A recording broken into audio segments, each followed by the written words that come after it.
Assalamualaikum warahmatullahi wabarakatuh.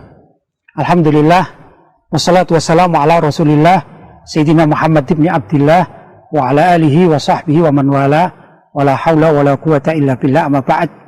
Ikhwani rahimakumullah, kita hidup di dunia ini perlu untuk lebih mendekatkan diri kepada Allah Subhanahu wa taala.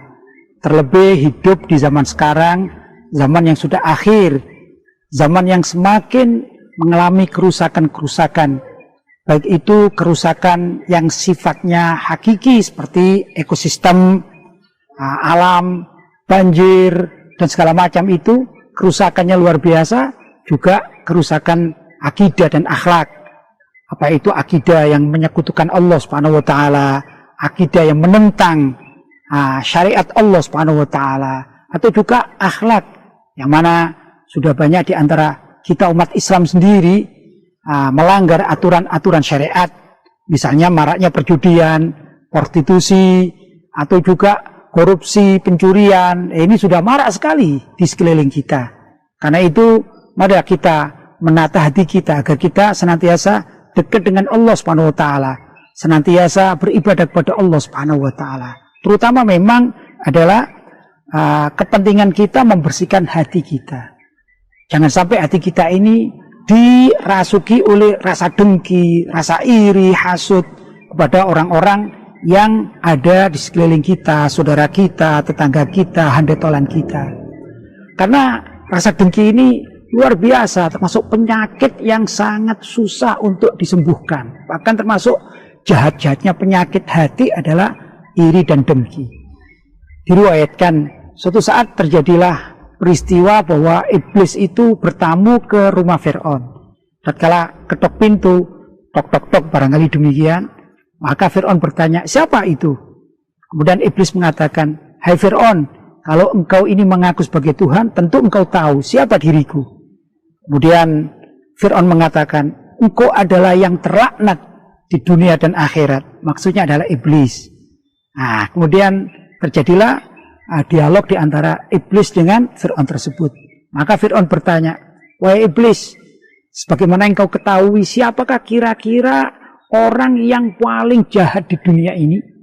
Maka iblis mengatakan, sebagaimana survei yang selama ini aku lakukan, maka orang yang paling jahat di dunia ini adalah orang yang di dalam hatinya itu ada kedengkian, atau hasud, atau iri hati.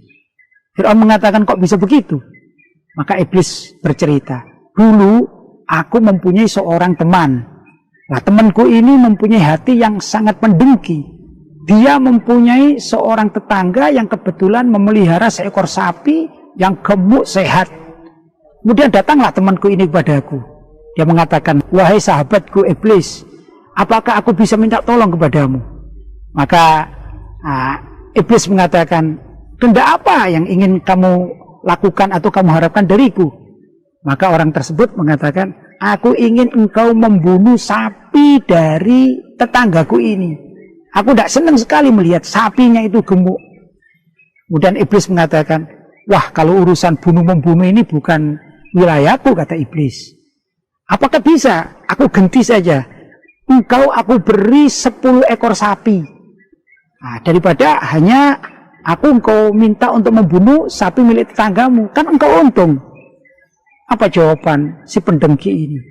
Dia mengatakan, wahai iblis, jangankan 10, 100 pun aku tidak ingin kok. Aku hanya minta kepadamu agar engkau mau dan bersedia membunuh sapi milik tetanggaku. Itu aja kepentinganku untuk datang kepadamu, wahai iblis. Nah, dari kisah ini kemudian iblis mengatakan kepada Fir'aun, wahai Fir'aun, inilah bukti bahwasanya pendengki itu adalah sejahat-jahatnya manusia, bahkan dia lebih jahat daripada aku dan dirimu, wahai Fir'aun. Barangkali ma'asyarul muslimin, hikayat ini bisa menggugah dan menyadarkan hati kita agar kita membersihkan diri kita, hati kita, dan kita senantiasa untuk mendekatkan diri kepada Allah Subhanahu wa taala. Salah satu cara untuk menghilangkan rasa dengki adalah sering berzikir kepada Allah Subhanahu wa taala, mengucapkan kalimat-kalimat istighfar, subhanallah, juga memperbanyak salawat kepada Nabi kita Muhammad Shallallahu Alaihi Wasallam. Barangkali dengan demikian Allah akan membantu membersihkan hati kita agar benar-benar menjadi hati yang mulia, baik di dunia maupun di akhirat nanti. Demikianlah yang dapat saya sampaikan. Ada kurang lebihnya mohon maaf yang sebesar-besarnya. Hadza wal afu minkum. Wassalamualaikum warahmatullahi wabarakatuh.